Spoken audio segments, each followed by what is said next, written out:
Analysis of Roman crucifixion reveals a study in biomechanical engineering, a system designed to lock the human rib cage into a state of permanent tension. In March 1986, the Journal of the American Medical Association published On the Physical Death of Jesus Christ. This peer-reviewed analysis treats the execution of Jesus of Nazareth as a forensic case study. Forensic evidence shows that victims did not bleed to death from nail wounds. Instead, the execution forced the body into two concurrent physiological crises. This model tracks the lethal intersection, a catastrophic drop in systemic blood volume occurring alongside a rapid spike in carbon dioxide. The wooden cross functioned as a medical device, utilizing gravity to turn the victim's own anatomy into a lethal mechanism. The terminal timeline begins the night before the execution, in the olive groves of Gethsemane. After 24 hours without sleep, the subject was experiencing extreme psychological stress. This triggered a severe response in the autonomic nervous system. This autonomic stress led to a rare medical event, hematidrosis, or the secretion of blood through the sweat glands. At the cellular level, the capillaries feeding the eccrine sweat glands rupture. This localized hemorrhage degrades the structural integrity of the dermal layer, leaving the skin hypersensitive and fragile. This cellular damage meant the victim's primary defensive barrier was compromised before the first physical strike. The loss of skin integrity accelerated the impact of all subsequent trauma. Roman scourging was a legal preliminary to execution. Its function was to induce systemic weakness through rapid tissue damage and blood loss. The primary tool was the flagron. These braided leather thongs were tipped with weighted iron and sharpened sheep bone. The flagrum bypassed the fragile skin to lacerate the underlying subcutaneous tissues. As the protocol continued, the iron and bone reached the deep skeletal muscles. These exceptionally deep lacerations caused massive, rapid hemorrhage, severely depleting the body's vascular network in a matter of minutes. This blood loss initiated the first terminal crisis, hypovolemic shock. As systemic blood volume plummeted, the cardiovascular system failed. Blood pressure dropped below the level required to sustain organ function. The body attempted to compensate through tachycardia. The heart rate spiked as the heart struggled to circulate a diminishing volume of fluid. Cardiac output was severely compromised before the victim reached the cross.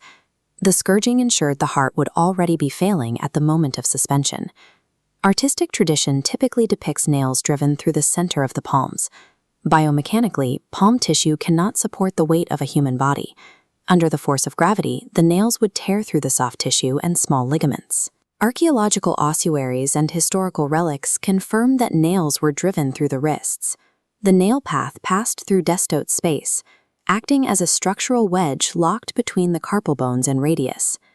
This pins the median nerve directly against the iron spike, either severely compressing or entirely transecting it. This results in bilateral causalgia, excruciating neuropathic pain that radiates through the arms with every movement of the body. The Roman suspension mechanism weaponized the central nervous system. Every breath required the subject to grind their own nerves against the rough iron spikes. The most lethal pathophysiologic effect of the cross was the disruption of normal respiration. The downward pull of body weight forces the intercostal muscles to lock, keeping the rib cage in permanent upward expansion. The subject enters inhalation lock. The lungs take air in, but passive exhalation is anatomically impossible. To exhale, the victim must push upward, bearing their entire weight on their milled feet to relieve the tension on the chest. This movement requires the subject to scrape their lacerated back against the rough wood, while simultaneously grinding the impaled median nerves in their wrists.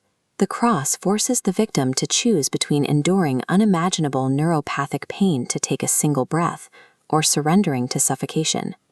Muscle cramps and physical exhaustion eventually render the victim unable to push upward. Inadequate exhalation leads to hypercapnia, a rapid buildup of carbon dioxide in the bloodstream. This induces respiratory acidosis. The victim's blood pH drops, essentially poisoning the body's systemic environment.